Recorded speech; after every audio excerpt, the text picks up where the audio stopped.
And now it's time to think about cushions, because I love cushions. Cushions have the ability to change a bed, to change a chair, to change a sofa, to change an ottoman. I just love them. Even floor cushions. I cannot get enough cushions. It's so important. But because they are simple and usually cost effective, you can very quickly change the appearance of your home in one quick shop, in one fell swoop, or even by moving things around the house.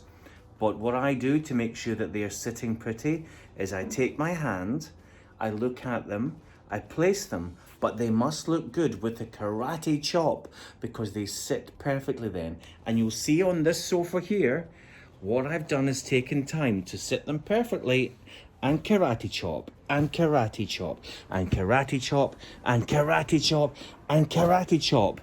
Who said that interior design was not a martial art? Yeah.